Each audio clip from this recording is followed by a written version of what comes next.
এইবার যদি যেতে হয় তবে একেবারেই যেও। প্রতিবারের মতন ফিরে পাবার আশা দু চোখে দিয়ে যেও না। বারবার চলে যাওয়ার আঘাত ফিরে পাওয়ার চাইতেও ভয়াবহ লাগে এখন। যদি যেতে হয় সেভাবে যেও, আলগোছে দরজাটা আধখোলা রেখে নয়, আলনায় দু চারটে কাপড় ঝোলানো হ্যাঙ্গার ছড়িয়ে ছিটিয়ে নয়, দুটো ব্রাশ তোয়ালে একা করে দিয়ে নয়। যদি যেতেই হয় তবে ঘরের পর্দাটা টেনে দিয়ে যেও, যেন নিরাশার ঘুম চোখে এঁটে দিতে পারি ঘরে খিল দিয়ে। এবার সত্যি যদি যেতে চাও তবে তবে আর ফিরে না আসার মতো করেই যাও। আমি স্বস্তিতে কাটাতে পারবো বাকিটা জীবন।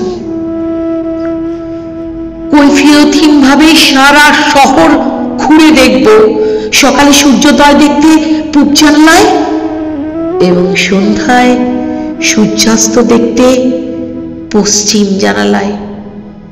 প্রকৃতি শুধু দেখে যাব, দু চোখে শ্রাবণ নিয়ে কারো আশায় থাকতে হবে না আর। এবার আমি সব ছেড়ে ছুড়ে বাঁচতে চাই, কারো ফেরার আশায় বারবার পথ চেয়ে না থেকে। একেবারে সে দরজা চিরতরে বন্ধ করে দিতে চাই। তাই এবার যদি যেতেই হয় তবে সেভাবেই যেও যেভাবে গেলে আর ফিরে আসা যায় না। একটা মানুষকে ধীরে ধীরে ধীরে ধীরে নিঃশেষ হয়ে যেতে হয় না।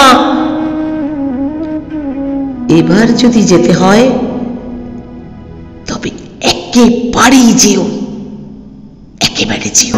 এই জাহাজ মাস্তুল ছাড়খার, তবু গল্প লিখছি 5 বার। আমি রাখতে চাই না আর তার কোনো রাত দুপুরের আবদার, তাই চেষ্টা করছি বারবার সাঁতরে পার খোঁজা।